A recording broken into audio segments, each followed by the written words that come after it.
Why, hello everyone, and welcome back to Ask a Raccoon. Sorry I've been absent. I've been really lazy.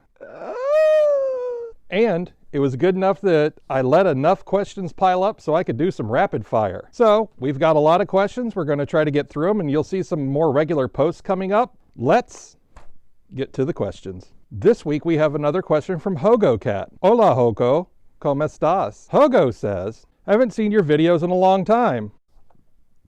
Lazy. But I have a question for you. That's why I'm here. A deep question. How do you deal with hate? If you have read it, you've seen the R Yif in Hell has furry admins and people are hating on us more about that. They've insulted me and made me feel bad. They said the generic anti-furry things like all furs are zoos, that they are gay, and that's bad, and that it's a kink. I need to know how you deal with that. Yeah, I know. I've written a lot of things. Thanks, Hogo. Hogo, thank you for the question. It's not an easy answer, Hogo. I know that at a young age, it's really hard to ignore those things because you're trying to seek acceptance within a group or wherever you get your acceptance from. So I'm going to share with you some stuff that I've talked about in my private life with some of my friends and people that I respect. Number one, it's none of your business to know what other people think about you. I know that seems odd, but it's not your business. If I concerned myself with what everyone thought about me, I would be a radically different person and probably a little bit more of a basket case than I already am. Number two, don't seek this stuff out. There are always going to be people with a different opinion. And there's always going to be people trying just to get under your skin, or in our case, under our fur. There's always going to be people trying to get under our skin. They're always going to say something just to try to hurt you. It's not that they're bad people. We don't know what they're going through either. Maybe they're being teased and this is an outlet for their frustrations. Or maybe they just suck.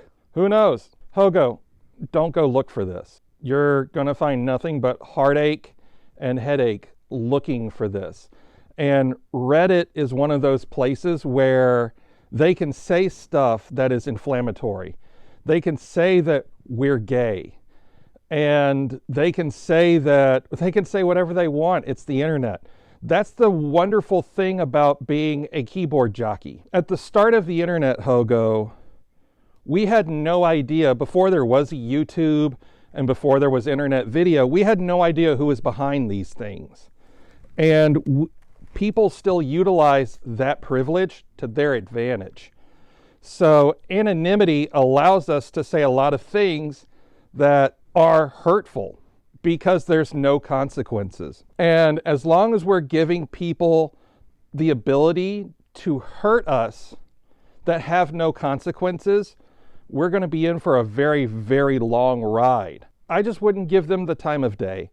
I won't look at what they're saying. If it's a hate post, I just move on. Even managing my own YouTube channel, every so often I get a hateful comment. I read it and then block it. The main thing is I don't respond. I don't give them that ability to know what my buttons are. If they know what triggers me and what makes me upset and mad, they're going to poke it. Think of this like a game of football. If I know that the goalkeeper has a weak side, that's where I'm going to put the ball every time I kick it. Think of it that way. They're exploiting one of your weaknesses or something they know has caused you to respond. So Hogo, I wouldn't really give them that advantage. And one more thing, I know you're still relatively young, but don't let anyone make fun of you for things that are out of your control. Let's get back to a previous conversation we had through the YouTubes, that find people that are like-minded, people that share an interest with you. Because if all you do is see the negatives, that's all you're ever going to see is the negatives. Whereas if you find the positives, they're a lot better. It's really easy to focus on the negatives. Trust me, I know. It's very hard to remember those positives, but they're there. You know that. Again, like what we talked about previously, I would involve your parents and let them know what's going on and talk to them and see what they say.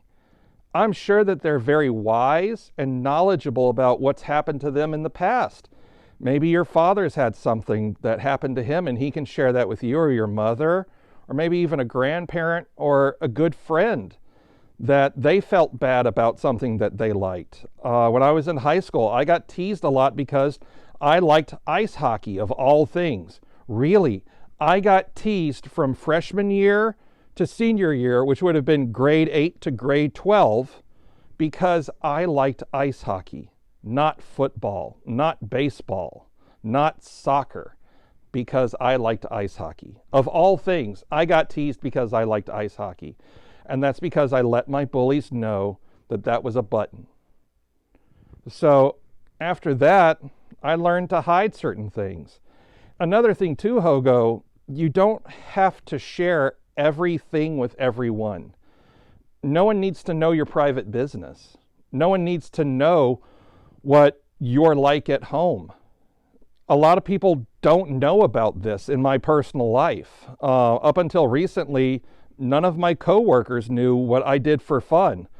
Eventually, one of them found it on the internet through my Facebook and exploited that to my whole department. And then it came out that in my spare time, I'm a purple fuzzy raccoon. What did I do? I owned it. I made it mine. Now they know about it at work. I try not to bring it up as much as I can. What has been really, really blessed in my life, and I heard this recently, as recent as Christmas, in fact, one of my coworkers said, "Why does he do that? What's wrong with him?" And I doubt you're ever going to see this, but Kevin, thank you for saying this. This really meant more to me than you could ever know. And I really adopted it, and thank you. You said, the human that you see at work is a costume. That's the costume he puts on to come to work. At home, this is who he is. This is how he lives his life. This is what he enjoys. And there's nothing wrong with that. The person you see at work is sometimes just a costume. And this is what he enjoys in his life. And there's nothing wrong with that. And I really thought that was a very eloquent way of putting it, Kevin, and I thank you. So, Hogo, I think I tried my best to answer this question. What I would do is reach out to some of my comrades in arms and ask them how they deal with it too. And just to summarize, let's make a quick laundry list, Hogo. Number 1, it's not any of your business to know what others think of you.